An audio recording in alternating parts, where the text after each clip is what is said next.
ശബരിമല തന്ത്രിസ്ഥാനത്ത് നിന്ന് താഴ്മൺ കുടുംബത്തെ ഒന്നാകെ ഒഴിവാക്കണമെന്ന ആവശ്യവുമായി ഫേസ്ബുക്കിലൂടെ രംഗത്തെത്തിയിരിക്കുകയാണ് ബി.ജെ.പി. സംസ്ഥാന ഉപാധ്യക്ഷൻ കെ.എസ്. രാധാകൃഷ്ണൻ. കെ.എസ്. രാധാകൃഷ്ണന്റെ പ്രസ്താവന പാർട്ടിക്കകത്ത് തന്നെ വലിയ തലവേദനയായി മാറിയിട്ടുണ്ട് എന്ന് വ്യക്തമാകുന്നു. കാരണം അത്രയും അതീവ രൂക്ഷമായിട്ടുള്ള വാക്കുകൾ ഉപയോഗിച്ചുകൊണ്ടാണ് അദ്ദേഹം താഴ്മൺ കുടുംബത്തെ താഴ്ത്തിക്കെട്ടാൻ ശ്രമിച്ചത് എന്ന് വ്യക്തമാകുന്നു. എന്തായാലും ഇതുമായി ബന്ധപ്പെട്ട പാർട്ടിക്കകത്ത് ഔദ്യോഗിക നേതൃത്വത്തിന് കടുത്ത അതൃപ്തിയുണ്ട് എന്ന് വ്യക്തമാവുകയാണ്. അതീവ ജാഗ്രതയോടെയും കരുതലോടുകൂടിയും നിലപാടെടുക്കേണ്ട വിവാദ വിഷയത്തിൽ പാർട്ടിയുടെ പൊതു സമീപനത്തിന് വിരുദ്ധമായി കെ.എസ്. രാധാകൃഷ്ണൻ പരസ്യ പ്രതികരണം നടത്തിയത് ശരിയായില്ല എന്നാണ് ബി.ജെ.പി. നേതൃത്വത്തിന്റെ വിലയിരുത്തൽ. വരുന്ന സംസ്ഥാന നേതൃയോഗത്തിൽ വിഷയം ഗൗരവമായി തന്നെ ചർച്ച ചെയ്യാൻ ഒരുങ്ങുകയാണ് ഔദ്യോഗിക വിഭാഗം. ശബരിമല സ്വർണ്ണക്കൊള്ള കേസിൽ തന്ത്രി കണ്ഠർ രാജീവരെ പോലീസ് അറസ്റ്റ് ചെയ്ത ഘട്ടത്തിൽ ഭരണകൂട വേട്ടയാടലാണെന്ന് ആരോപിച്ച് ശക്തമായ പരസ്യ പ്രതിഷേധവുമായി മുന്നോട്ട് വന്നത് ബി.ജെ.പി. ആയിരുന്നു. എന്നാൽ വ്യക്തിപരമായ കുറ്റാരോപണങ്ങൾക്കപ്പുറം താഴ്മൺ തന്ത്രി കുടുംബത്തെ തന്നെ ആകെ ലക്ഷ്യമിട്ട് അധിക്ഷേപിച്ച് രാധാകൃഷ്ണൻ നടത്തിയ രൂക്ഷമായ ആക്രമണം വിശ്വാസികൾക്കിടയിലും പാർട്ടി അണികൾക്കിടയിലും വലിയ ആശയക്കുഴപ്പത്തിന് വഴിവെച്ചിട്ടുണ്ട്. തന്ത്രി വ്യക്തിപരമായി ചെയ്ത കാര്യങ്ങളെക്കാൾ പാരമ്പര്യമുള്ള താഴ്മൺ കുടുംബത്തിനെതിരെ പൊതുസമൂഹത്തിൽ സംസാരിച്ചത് തിരിച്ചടിയാകുമെന്നാണ് നേതൃത്വത്തിന്റെ ഭയം.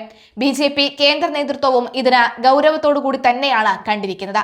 തന്ത്രിസ്ഥാനം ഒഴിയണമെന്നും ശബരിമല അയ്യപ്പ ക്ഷേത്രത്തിന് കോടാനുകോടി സ്വാമി ഭക്തർക്കും ഇത്രയേറെ അവമതിപ്പും ദുഃഖവും ഉണ്ടാക്കിയ മറ്റൊരു കുടുംബമില്ലെന്നുമായിരുന്നു രാധാകൃഷ്ണന്റെ ഫേസ്ബുക്ക് കുറിപ്പിലെ പ്രധാന വിമർശനം. ആചാരലംഘനം നടത്തി മനീതി സംഘത്തേക്കാൾ വലിയ അശുദ്ധിയാണ് താഴ്മൺ കുടുംബം വരുത്തിവെച്ചതെന്നും അദ്ദേഹം ആരോപിച്ചു. ക്രിമിനൽ കേസിൽ നടപടി നേരിടുന്നവർ നിർദ്ദേശിക്കുന്ന ആരെയും യോഗ്യത നോക്കാതെ നിയമിക്കാൻ ദേവസ്വം ബോർഡിന് ബാധ്യതയില്ലെന്നും അദ്ദേഹം വ്യക്തമാക്കിയിരുന്നു. എന്നാൽ ദേവസ്വം ബോർഡിന്റെ വീഴ്ചകളെയും ഇടത് സർക്കാരിന്റെ സമീപനങ്ങളെയും പ്രതിരോധിക്കുന്നതിന് പകരം പാരമ്പര്യ തന്ത്രി കുടുംബത്തിന്റെ നിലനിൽപ്പിനെ തന്നെ ചോദ്യം ചെയ്യുന്ന പ്രസ്താവന ബി.ജെ.പി. ഉയർത്തിപ്പിടിക്കുന്ന ആചാര സംരക്ഷണ നിലപാടുകൾക്ക് മങ്ങലേൽപ്പിച്ചു എന്നാണ് ഒരു വിഭാഗം നേതാക്കൾ ചൂണ്ടിക്കാണിക്കുന്നത്. ചിങ്ങമാസം മുതൽ മകൻ ബ്രഹ്മദത്തരെ തന്ത്രിയാക്കണമെന്ന് കണ്ഠർ രാജീവർ കത്തു നൽകിയ പശ്ചാത്തലത്തിലായിരുന്നു രാധാകൃഷ്ണന്റെ പ്രതികരണമെങ്കിലും ഇത് വ്യക്തിഗത അഭിപ്രായമായി മാത്രമേ കാണാനാകൂ എന്നാണ് നേതൃത്വത്തിന്റെ നിലപാട്. പൂർവ്വകാല സംഭവങ്ങളും സുപ്രീം കോടതി ഹൈക്കോടതി വിധികളും ജസ്റ്റിസ് പരിപൂർണൻ കമ്മീഷൻ റിപ്പോർട്ടുമൊക്കെ ഉദ്ധരിച്ചായിരുന്നു കെ.എസ്. രാധാകൃഷ്ണന്റെ വിമർശനങ്ങൾ എങ്കിലും ഈ സമയത്ത് ഇത്തരമൊരു പ്രതികരണം ആയുധമാക്കുന്നത് ഇടതു മുന്നണി ആയിരിക്കുമെന്നും ബി.ജെ.പി. ഭയക്കുന്നുണ്ട്. വിശ്വാസപരമായ കാര്യങ്ങളിൽ കക്ഷി രാഷ്ട്രീയ വ്യത്യാസമില്ലാതെ തന്ത്രി കുടുംബത്തെ കടന്നാക്രമിക്കുന്നത് ആചാര സംരക്ഷകർ എന്ന ബി.ജെ.പിയുടെ രാഷ്ട്രീയ പ്രതിച്ഛായയ്ക്ക് പരിക്കേൽപ്പിക്കുമെന്ന കാര്യത്തിലും സംശയമില്ല. വിഷയം പാർട്ടി ഉള്ളിൽ ചർച്ച ചെയ്യാതെയും ഔദ്യോഗിക വക്താക്കൾ മുഖേന അല്ലാതെയും സോഷ്യൽ മീഡിയ വഴി പരസ്യപ്പെടുത്തിയത് അച്ചടക്ക ലംഘനത്തിന്റെ പരിധിയിൽ വരുമോ എന്നും ചില നേതാക്കൾ ചോദ്യം ഉയർത്തുന്നുണ്ട്. വരാനിരിക്കുന്ന ബി.ജെ.പി. സംസ്ഥാന ഭാരവാഹി യോഗത്തിലും നേതൃയോഗത്തിലും കെ.എസ്. രാധാകൃഷ്ണന്റെ ഈ നിലപാട് പ്രധാന ചർച്ചാ വിഷയമാകും. യോഗത്തിൽ അദ്ദേഹത്തോട് വിശദീകരണം തേടാനും പൊതുവിഷയത്തിൽ പാർട്ടി നിലപാടിന് വിധേയമായി മാത്രം പ്രതികരിക്കാൻ നിർദ്ദേശം നൽകാനും സാധ്യതയുണ്ട്. കെ.എസ്. രാധാകൃഷ്ണന്റെ കുറിപ്പ് നോക്കാം. താഴ്മൺ കുടുംബം ശബരിമല തന്ത്രിസ്ഥാനം ഒഴിയണം. കാരണം ശബരിമല അയ്യപ്പ ക്ഷേത്രത്തിനും കോടാനുകോടി സ്വാമി ഭക്തർക്കും ഇത്രയേറെ അവമതിപ്പും ദുഃഖവും ഉണ്ടാക്കിയ കുടുംബം വേറെയില്ല. ശബരിമലയിൽ ആചാര ലംഘനം നടത്തി അശുദ്ധി വരുത്തി മനീതി സംഘം പോലും തന്ത്രി കുടുംബം ചെയ്ത അത്ര അശുദ്ധി ശബരിമലയ്ക്ക് ഉണ്ടാക്കിയിട്ടില്ല. കാരണം മനീതി സംഘം ചെയ്ത അശുദ്ധി പരിഹാരക്രിയ ചെയ്ത് ശുദ്ധമാക്കാൻ കഴിയും. മോഹനര് തന്ത്രിയെ വേശ്യപുരയിൽ നിന്നാണ് പോലീസ് പിടികൂടിയത്. ജയിലിൽ പോയി ക്രിമിനൽ കേസിൽ വിചാരണ നേരിട്ടു. അതുമാത്രമല്ല ധർമ്മശാസ്താവിന്റെ നൈഷ്ഠിക ബ്രഹ്മചര്യ ഭാവി പ്രതിഷ്ഠയുള്ള ശബരിമലയിലെ തന്ത്രിയെയാണ് വേശ്യപുരയിൽ നിന്നും പോലീസ് അറസ്റ്റ് ചെയ്തത്. മോഹനരുടെ സഹോദരൻ രാജീവർ വ്യാജരേഖ ചമച്ച് സ്വർണ്ണക്കൊള്ള നടത്തിയ 2 കേസിലെ പ്രതിയാണ്. പ്രതിഷ്ഠാമൂർത്തിയുടെ പിതൃസ്ഥാനം തന്ത്രിക്കാണ് എന്നാണ് അവകാശവാദം. അങ്ങനെയെങ്കിൽ പുത്രഹത്യയ്ക്ക് കൂട്ടുനിന്ന പിതാവ് എന്ന ദുഷ്പേര് കൂടി രാജീവർക്ക് ലഭിക്കും. ഇതിന് എന്ത് പരിഹാര കർമ്മമാണ് ചെയ്യാൻ പോകുന്നത്? മോഹനർ ജയിലിൽ കിടന്നപ്പോൾ തന്റെ മകൻ മഹേശ്വരരെ തന്ത്രിയാക്കണമെന്ന് അദ്ദേഹം ആവശ്യപ്പെട്ടു. ക്ഷേത്രത്തിന്റെ ഉടമകളാണ് തന്ത്രികളെ നിയമിക്കുന്നത്. തിരുവിതാംകൂർ ദേവസ്വം ബോർഡാണ് ശബരിമല ക്ഷേത്രത്തിന്റെ ഉടമകൾ. അവർ അത് അംഗീകരിച്ചു.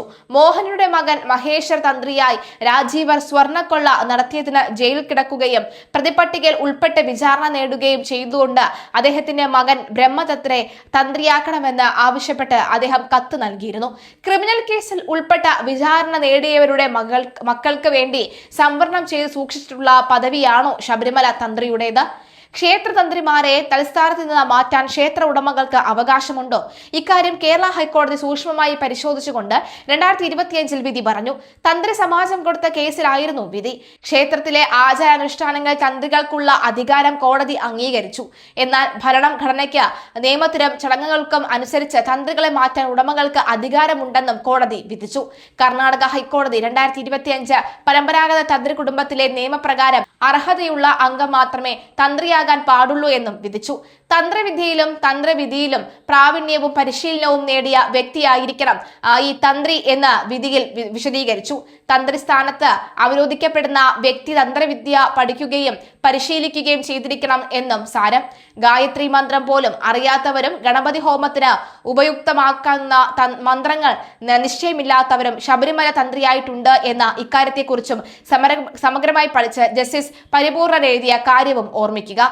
ശബരിമല തന്ത്രിമാർക്ക് തന്ത്രവിദ്യയിൽ വിജ്ഞാനവും പരിശീലനവും ഉണ്ട് എന്ന് ഉറപ്പുവരുത്തേണ്ട ബാധ്യത തന്ത്രികളുടെ നിയമനാധികാരിയായ ദേവസ്വം ബോർഡിനുണ്ട്. തന്ത്രികളെ നിയമിക്കാൻ അധികാരമുണ്ടെങ്കിൽ തന്ത്രികളെ നീക്കാനും നിയമാധികാരിക്ക് അധികാരമുണ്ട്. അതുകൊണ്ട് തന്ത്രി കുടുംബം എന്ത് തീവെട്ടിക്കൊള്ള ചെയ്താലും അവരെ തൽസ്ഥാനത്ത് നിന്നും മാറ്റാൻ പാടില്ല എന്ന വാദം യുക്തിസഹമല്ല എന്ന് മാത്രമല്ല അതിന് നിയമസാധുതയുമില്ല. ആയതിനാൽ ദേവസ്വം ബോർഡ് ഇക്കാര്യത്തിൽ ശരിയായ തീരുമാനം എടുക്കണം. ക്രിമിനൽ കേസിൽ നടപടികൾ നേരിടുന്ന പ്രതികൾ നിർദ്ദേശിക്കുന്ന ആരെയും അവരുടെ യോഗ്യതകൾ പരിഗണിക്കാതെ കുടുംബ പാരമ്പര്യം മാത്രം നോക്കി നിയമിക്കാനുള്ള ഒരു ബാധ്യതയും ദേവസ്വം ബോർഡിനില്ല എന്ന് വളരെ കൃത്യമായി പറയുകയാണ്. തീർച്ചയായും ഒരു വിഭാഗം ആളുകൾ അദ്ദേഹം പറയുന്നത് വളരെയധികം ശരിയാണ്. കാരണം ഇത്തരം തീരുമാനങ്ങൾ എടുത്തില്ല എന്നുണ്ടെങ്കിൽ ആർക്കും എന്തും എവിടെയും ചെയ്യാം എന്നുള്ളൊരു ബോധ്യമുണ്ടാകും. അതിനൊരു കുടുംബ പേരോ അതിനൊരു സ്ഥാനപ്പേരോ ഒക്കെ തന്നെ മതിയാകും എന്ന് പറയുന്നു. എന്നാൽ ചിലർ പറയുന്നത് അതങ്ങനെ ഒരിക്കലും പറയാൻ പാടില്ല, വേശ്യ പുരയിൽ നിന്നുമാണ് അദ്ദേഹത്തെ പിടികൂടിയത്, അങ്ങനെ ഒന്നും പറയാനേ പാടില്ല എന്നും പറയുന്നുണ്ട്.